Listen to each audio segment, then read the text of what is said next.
Yeah, is it a lie? Sure, but like it's not out of like malicious intent. It's not supposed to be like a hoax, and then like when you're 13 years old, it's like a gotcha. Like no, Gotcha. like no, it's not supposed to be like that. It's just meant for something for people to believe in. It's just it's a folk tale. I mean, literally, it's just something that people, they talk about and they kind of believe in, but everyone knows it's not really real, but it's just part of the season. Welcome to the Point of View podcast. My name is Asada Haman. And my name's Yosa. And here we are today for another episode. Yeah, we're super excited, but kind of start off, Merry Christmas or Happy Holidays for whenever you're watching this. It may be a bit earlier, depending on when this comes out, but it's around the Christmas season, and so... I say anytime after Halloween, that's Christmas. Thanksgiving, like that's Thanksgiving, Christmas, New Year. That's the holidays. It doesn't matter which one you say, it's the holidays. It's the holidays, and sorry to Thanksgiving, but... I started listening to Christmas music in like September, so well, there's no like Thanksgiving music to listen to, like, so it's like you can't even be like disrespectful because there's nothing to replace it. But people are like, oh, you can't like set up Christmas decorations, you can't listen to Christmas music until. I do think it's a little wrong. We have set up Christmas decorations on Thanksgiving before. I remember there was one year we did it like 3 years ago, and I was like, yeah, this feels kind of wrong. Like you're cooking Thanksgiving dinner, and then you're hanging out the Christmas I think it was the tree. Black Friday. I don't think we ever did it Thanksgiving. No, we started it Thursday and then like finished it like the Black Friday. But like anything after Thanksgiving is game for decorations. But. Yeah, but as you can see, it's the season. I'm sure there's a lot of Christmas music going on, and we're all presents, and just the the feeling of giving. It's really interesting. I feel like people are so nice during the Christmas season. Like, there's a few times last year that I noticed how nice people were being, and I'm like, you wouldn't act like this in or was regular. This the other 11 months of the year? I went to Aldi one day, and I didn't have like a quarter, and I wanted to the guy. I was like, oh, I'll give you back your quarter. He's like, no, keep it. Merry Christmas. And I'm like, thanks. It's the holiday season. It's the holiday season. Just so many things. But we wanted to talk about the Polar Express. Yeah, which we think is probably is just one of the classics of Christmas. It represents the hope of Christmas, the love, the belief, Santa, everything about Christmas. But I'm sure there's a few of you that haven't watched it, maybe haven't heard of it. Or it's just been a long time. I know it's definitely a children's movie that we all watched in elementary school every Christmas. Yeah, but a quick, brief summary is basically, actually the funny thing is none of these characters have names, which I don't think I realized until like maybe a few years ago. Wasn't Eddie one of them? Yeah, there's only one character. The boy's name is Hero Boy. And then Hero Girl. Oh, yeah, there is Hero Boy. Smart Boy, and then, like, Shy Boy. No, I could have sworn they had names. They don't. Because if you look at the cast, their names are Hero Boy.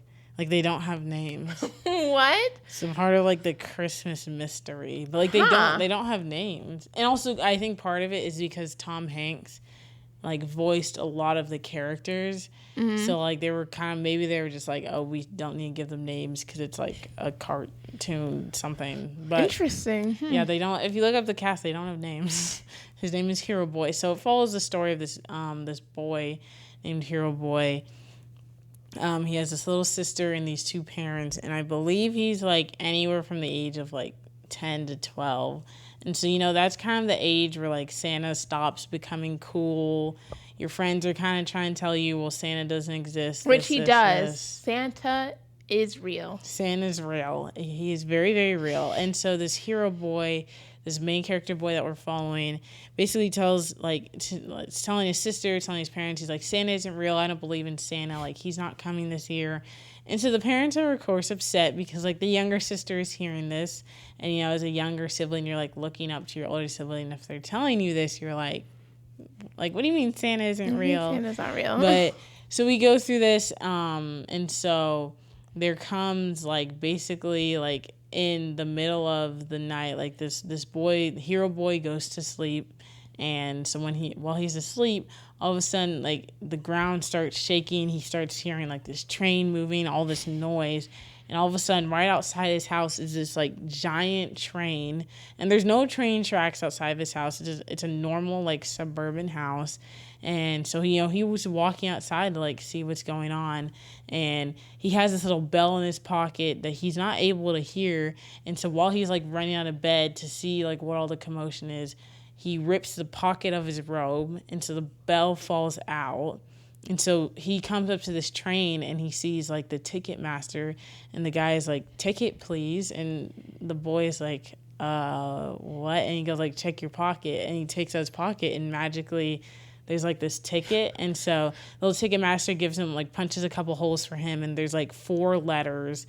It's like B, E, and L. And so the guy is like, "What is this?" And then like the ticket master is basically like, "Oh, you'll see." And so basically it's like this journey, because obviously this is all magic. It's all like fake per se. But why is like, Hero Boy even going in an in a random disclosed train and entrusting this, like, he's in the middle of your street? Like he's the definition of I don't listen to stranger danger. Okay, but also there were like 30 other kids there, so they also like they could all be kidnapped too. Like they're just getting kidnapped together. Exactly. In reality, it's crazy, but like we see that there are other characters that get introduced, and they go on this whole journey to basically help Santa and deliver presents and basically bring the Christmas spirit. And we love the movie. It's definitely a classic for us. Every single year, without doubt, Hot Cocoa and Polar Express plays during the Christmas season. So this one is definitely like one that's close to our hearts for sure. No, it is. Our mom was saying that we used to watch it like on a daily basis. Like we watched it like during Christmas time, not daily, 365 times a year. But no, we just like really, like I can't even describe it. Like as I've gotten older, like obviously it's not like this children's like show anymore, or children's movie.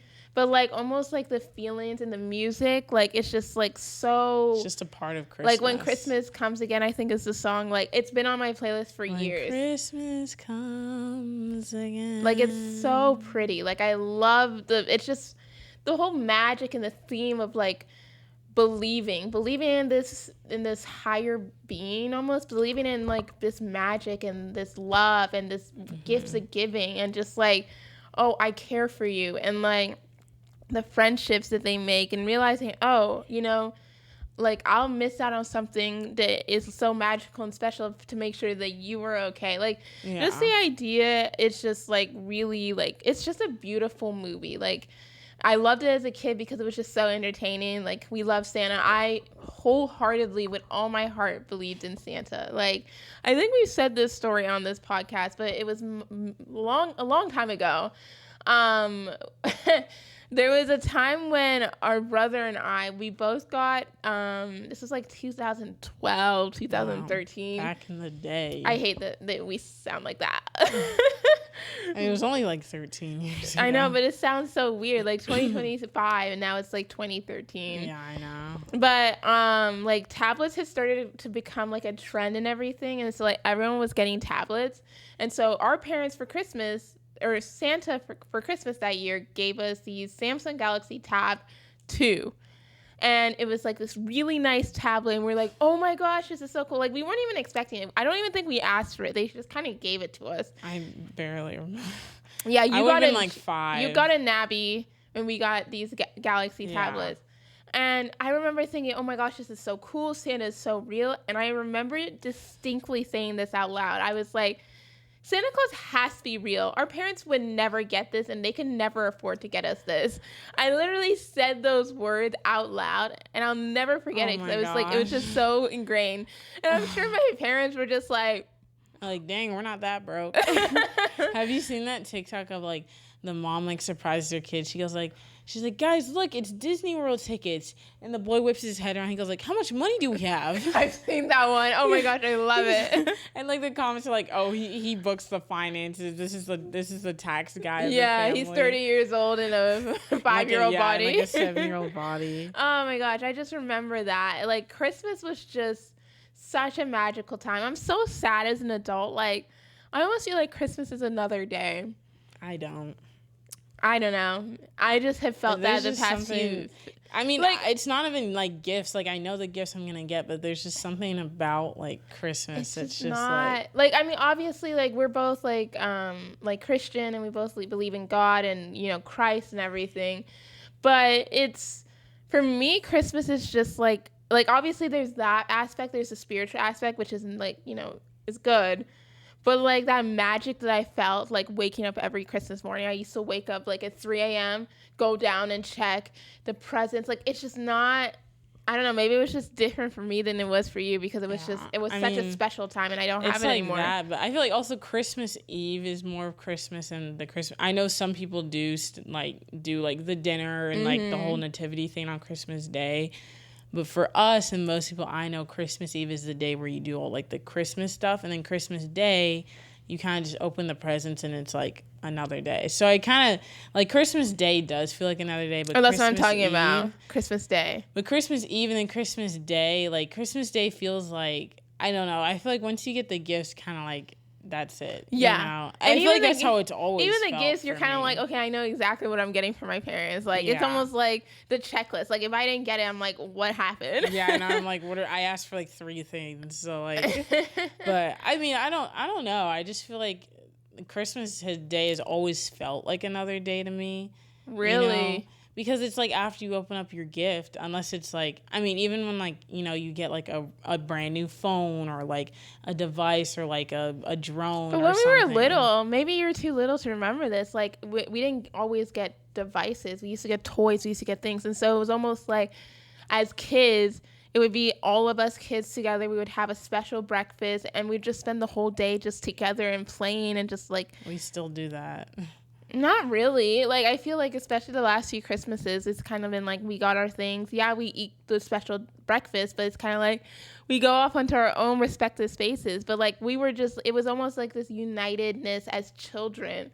Maybe you just don't remember it, because there was definitely that spirit. And I think as we got older, it slowly dissipated. And I don't know.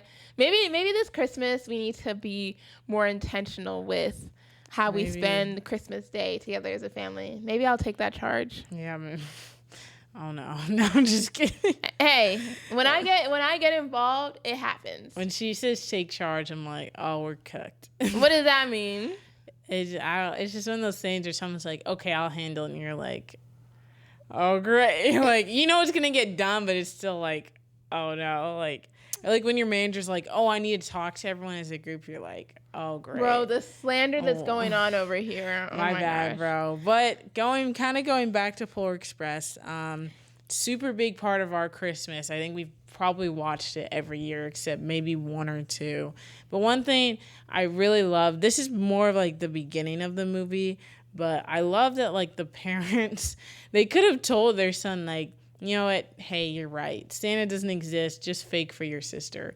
But you see, like, in this movie, like, Santa's real, of course, but we see that, like, the parents are very much still, like, trying to keep that magic and that hope alive. And I think, kind of like you're saying, like, families really do make the tradition. It's more than just believing in Santa and the Christmas presents you get on that day. It's like the dinner and believing in just the magic of being with your family, of coming together for this specific holiday, and just the Christmas magic that it brings. Because we see in the beginning of the movie, he's very much like pushing away from his family. He's like, well, I don't want to do all this stuff because I don't believe in Christmas and I don't believe in Santa. But then we see at the end of the movie, he does like a full like 180. He's like full on believing. He is like checking the presents under the tree with his sister, and then he hears like the little bell that like, shows that he like believes in Santa finally again. And so I think that just goes along with just Christmas spirit and magic and just believing in the good in people, believing in, the Santas of life, and how sometimes it does get hard to, kind of believe in Santa. It gets hard, but I think the Christmas season brings back all these things. It brings the best out of people, and, we all want to start believing and doing better, and, that's why we have New Year's resolutions and all these things, because we realize it's a new year. Christmas has come. Christ is born. We want to try and be the best versions of ourselves. And so I just love Christmas time. It is like I love Halloween, like from literally like October like 20th to like January 1st. These like the best 3 months of the year, every single year, and then my birthday month too. So best three and so it's like all year is good for you because it's like there's something happening each quarter or something like that. Like every section of like the year. No, I agree. I think when you were talking with, especially that bell, like I don't know if you remember at the end of the movie, because Yosef said that his robe pocket had ripped, he'd kept a bell in his pocket that he'd taken from the Christmas tree after he met Santa and everything, and it fell while he was riding in Santa's sleigh. And he was really upset about it because it's like, oh my gosh, this is such a special thing that I have. Like, you know, I used to be this like almost like this unbeliever, and I became this believer once I met him. And I think that it was interesting that, you know, Santa gave it back to him and he's able to ring the bell and he's able to hear it. Because in this movie, basically, like if you don't like believe in Santa, you can't hear the bell ring. So his sister can hear it, she can hear it, but his parents cannot. They're like, something wrong with this? Like I don't hear a bell. They were like this all the time. They were like, you know, ringing it next to their ear. They couldn't hear the bell. But you saw, though, that they wanted to make sure that their children had this magical childhood. You know, even though they didn't believe, and even though they knew that, honestly, most of the gifts they were giving were from them and not from Santa, they wanted them to believe. And I think that was just super special and like super respectable on the parents' part, because I obviously not every person believes in Santa and everything and like celebrates Christmas, so this is obviously not towards anyone that doesn't celebrate Christmas. But I think that I've heard so many people talk about like this, they were against Santa and like it's just like, oh, the whole idea is just horrible and lying and everything. And I'm just like, I don't think that it is. I mean, obviously it's not the truth, but as a child, can't you let your child be able to celebrate something that just brings them light, that inspires them every year to be a good boy or a good girl, that I'm going to get these magical presents and this magical person's going to bring love and he's going to bring presents and just gifts. Yeah. I mean, isn't that just like kind of like what we all trying to teach in every religion about giving and gifts and love and everything? And so I think the message that there's this idea of love and family, there's this idea of gift giving, there's this idea of like almost this service, like this movie does portray it so well, but it's also like a great reminder that in our lives we need to make sure that we're trying to like live into that, you know, Christmas spirit or that, you know, holiday spirit. Yeah, I think Santa just gives people something to believe in. It's not like, yeah, is it a lie? Sure, but like it's not out of like malicious intent. It's not supposed to be like a hoax, and then like when you're 13 years old, it's like a gotcha. Like no, gotcha. Like no, it's not supposed to be like that. It's just meant for something for people to believe in. It's just it's a folk tale. I mean, literally, it's just something that people, you know, they talk about and they kind of believe in, but everyone knows it's not really real, but it's just part of the season. And, you know, there's this pretty famous influencer, and I remember on one of her podcasts that she has with her husband, she basically said that she wasn't sure if her kids were gonna if she was gonna I don't know if she said celebrate. She wasn't going to like tell her kids about Santa, because when she found out about Santa not being real, she was heartbroken. It broke her. She cried for days. Like she was just like, it was just unbelievable to her. Wow. And I'm just like, I think that's like you, bro. Yeah, I don't think I've ever met anyone that like, I know, broke down. Like, of course it's kind of like, yeah, but of course it's like sad and devastating, but it's also like, I feel like there comes an age where it becomes natural. It also becomes a little bit obvious where you're like, okay, well, this is what I asked for and I actually got it. And it's like, you send your parents like the link. Like it's just like it becomes a little bit more plausible the older you get. So it's not, if you're like 6 and someone tells you that Santa's not real, that might be more reasonable. So she was like really young. No, she was like, I guess maybe like older kid. Yeah, no, if you're like 10 or 11 or older, I feel like I just naturally came to know.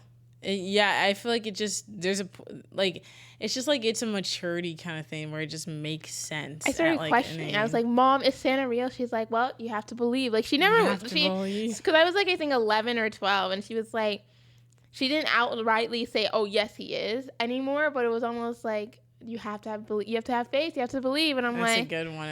It makes you question yourself before you question Santa. Yep. But I think one of the things I like about this movie, which is an analogy I didn't even realize, is we were kind of like dogging on the train earlier about how the kids like just got on this random train with this Ticketmaster guy that gave them like a half-written ticket. But I think that the train kind of represents like this hope throughout this movie, because one of the constants in the movie is the train.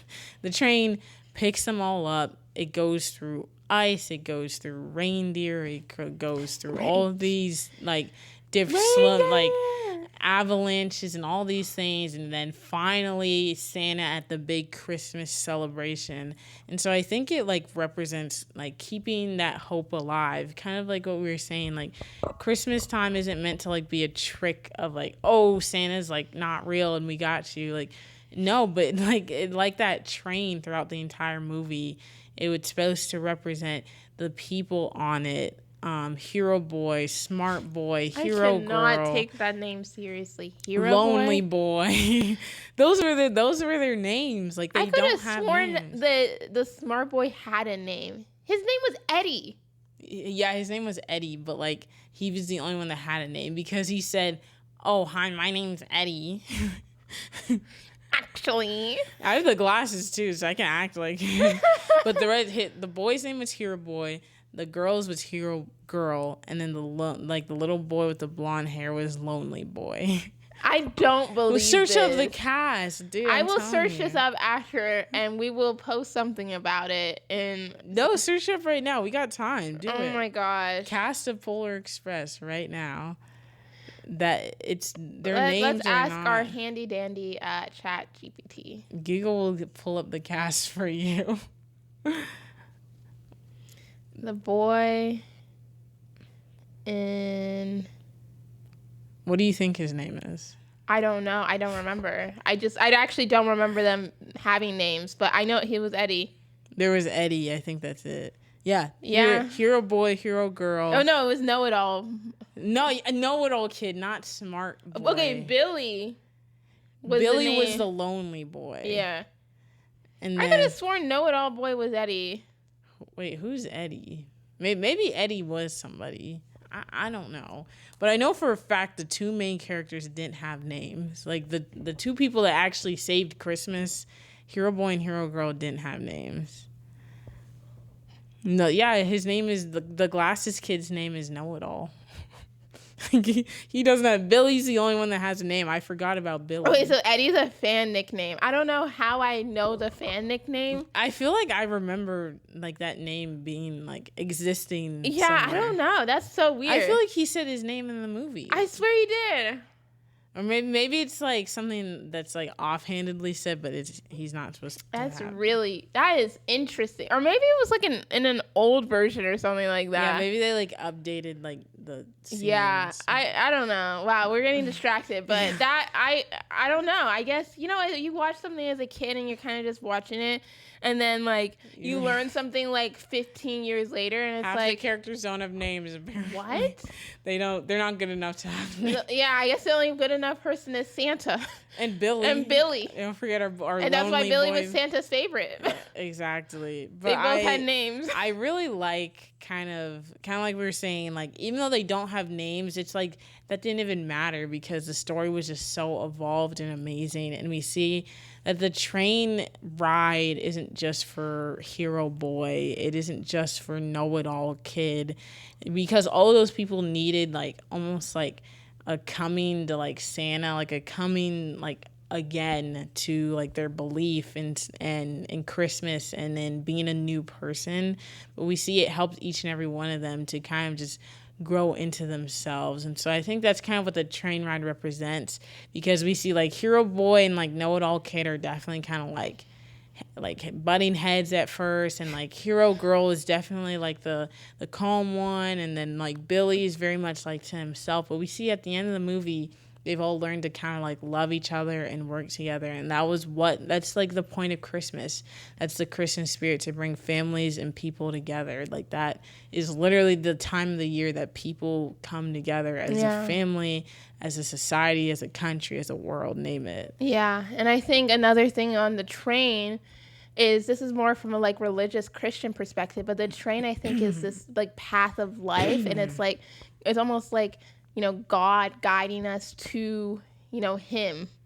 And like all the rickety and there's all of us, right? There's know-it-all boy, there's lonely boy, and we all, you know, even the girl that was like so competent, like she needed something, but you know, I don't think it really ever said in it, or maybe her purpose wasn't that she needed something from the train ride, but was to help other people. And isn't that what we're all doing in life? We all have a purpose. We're all going through this train ride of life, and we're all trying to make it to the end. And when we make it to the end, when we meet God and when we meet Christ, like, we're going to find that joy. We'll get the present and we'll be happy. And I think that we'll all get exactly what we needed from we'll get exactly what we needed in the life that we had at the end. And I love that. I think that it is my favorite Christmas movie. Like there's like, I could say there's a good 3. I would say Sound of Music. I know it's not Christmas, but we always in our family just always watch it during Christmas time. I know that A Wonderful Life and then Polar Express, because we rewatch the same 3 movies every year. I mean, we've watched like 34th Street or something like that. I don't know that one super well, but I know we've watched it. Yeah, Santa Claus, those 3 movies are pretty Santa good. Claus 1, 2, 3, and I think there was like a TV show or something. Yeah, they made a TV show spin-off with like his son. Yeah, that didn't want to be Santa anymore. I mean, they all don't want to be Santa, but you have to be Santa. When you're given the mantle, when you're given something in life, and it's your duty, you have to do it. Yeah. No, I think, like, there's just so many, like, it was just a magical time. And I think that another thing that I saw in this movie was, like I was saying, like, they all had this purpose on this train to get to the end of the road, or end of the track, I guess, the imaginary track. And they all realized on the way there that they had a purpose to help each other. Mm-hmm. They realized that Lonely Boy needed a little more than the rest of them. And they all needed to kind of come together and work together and come to love each other. And you saw at the end, like, it was almost like, oh my gosh, I'm so sad that we're going to be separated kind of thing. Like, we have to go back to our own lives. And it's just like, in my opinion, it's like there's like parallels to real life. Like, sometimes we're on this, you know, like I said, this train of life with certain people for different amounts of time. Sometimes it's 50 years, and sometimes it's, you know, a night. Oh, yeah. But I mean, we're all like, we all have this purpose to be together, and there's always a reason that we're meeting something. I do not believe in coincidences at all. I think that life is not full of coincidences, but everything is intentional from a higher power. And I believe that we're put in place with other people to help each other and to edify each other. And I love that the Polar Express really exemplifies that. Yeah, and I'm just like, I'm looking through some of our notes, and I'm like looking at one of the quotes. It says, seeing is believing, but sometimes the most real things in the world are the things we can't see. And I believe the character that said that was like the ticket master guy, because again, none of the characters have names, so I don't know what the guy's name is, but the guy that like punches the holes in their tickets. And like the ticket stuff, like in like his lips and stuff. It like gets in their mouth. Like, I just remember as a kid, you would always see him like blowing it with his like lip. He's like, And I'm like, what are you doing, bro? Just pull it out. But like, he's saying that to Hero Boy, who basically is like saying something along the lines of like, oh, like I haven't seen Santa, so he can't be real. But it's kind of like what we've just been saying this entire episode, that like seeing is not believing. In fact, faith and belief is believing in things that aren't seen. And so that's what we realize at the end of the movie as all of this comes together. And it wasn't just about believing in Santa. It was about, you know, the hot cocoa guy he met on the roof of the train, the guy that drank water from his socks or whatever it is that he was doing. That was so disgusting. About how he led him back to the people he needed to be to. How know-it-all kid became humble in the end. Him and Hero Boy were able to become friends of a sort. And Lonely Boy opened up out of his shell. And it's just that spirit of believing. And Santa isn't just like Christmas, like, and presents. It's about the hope that he brings to people's lives, which I think touched every single person in that, you know, or the main cast, and I'm sure the other kids too. And that, it's just such a special movie to me. Mm-hmm. And Christmas is just such a special time to me. My favorite holiday. Like, I meet people and they say the 4th of July is their favorite holiday. I'm like, that's lame. I'm sorry. If it's your favorite holiday, I'm sorry. I can see it as like second or third, but they say their favorite. Well, but I mean, I guess some people go all out for 4th of July. Do they not go all out for Christmas? Some people could say the Super Bowl is their favorite holiday. Honestly, that's true. Like people, though, the things people do for a Super Bowl Sunday. Maybe because our 4th of July is fun. I would never consider it a top holiday in my book, but then again, we don't do some of the crazy things other people do. But yeah, I mean, Christmas. Some people aren't like, they're big on Christmas, but like they're not big. No, but Christmas, like the weird. No, like it's not like, oh, I'm not even like a Christian or I don't go to church. Like these are like very like active people, Christian, like church going people. Yeah, but I mean, and they like love Christmas. They're like, oh, I love Christmas, but 4th of July is my favorite. And I'm like, there must be something special they do. No, Christmas is on top. It's peak, and literally argue with me, and I will win. I will win. No, something that you reminded me when you brought up the hot chocolate or the guy on the top of the train. Water guy. Blech. Something that I always, after that movie, like it was ingrained in me, and I wonder if anyone else thought this. When I first watched the movie, like I think Hero Boy was like he said he had to pinch himself to make sure it wasn't a dream. Mm-hmm. And like after that just stuck to me. They're like, oh my gosh, like you have to pinch yourself to like. I think that's where like I've gotten it from. Yeah. Or, like other shows have said something along the line. But I distinctly remember that. Pinch me to like see if I'm awake. But that movie distinctly is what like drew my attention to like, oh, pinching you. Okay, but who came up with that? Like I feel like if you're dreaming, how would you like? So if you're having like not like if it's a lucid dream, but if you're not conscious in a dream, you wouldn't be able to pinch. So that's what he thought. So it's a lucid dream. Like he thought he was having a lucid dream. That's why he's like, let me pinch myself. He's like, I'm drinking water from a sock. Oh, that is literally so gross. It is. And then like, remember when the birds like rolled up the ticket? Oh. There was some gross stuff in that movie. Like, I wouldn't touch some of the stuff. Yeah. And the kids are like 10, so they're probably like, whatever. At 10 years old, I still wouldn't have touched it. I don't know, bro. The kids were built different there. And even though they came from all over, we don't even know. Like maybe. Who knows where they lived? Yeah, they could have lived all over the world. But Billy. Our boy Billy. He probably is from some farm in the South. Yeah, but he got the biggest present. So there we go. But The Polar Express is such an amazing movie. If you haven't watched it in a long time, if you've never watched it or you've never even heard of it, I highly, highly, highly recommend you watch it. It's just all the good feelings. In my opinion, it's not cringy. Like, I mean, maybe there's like a cringy part here and there, but like, I mean, which movie isn't cringy at one point? Like, I swear everything I watch is cringy.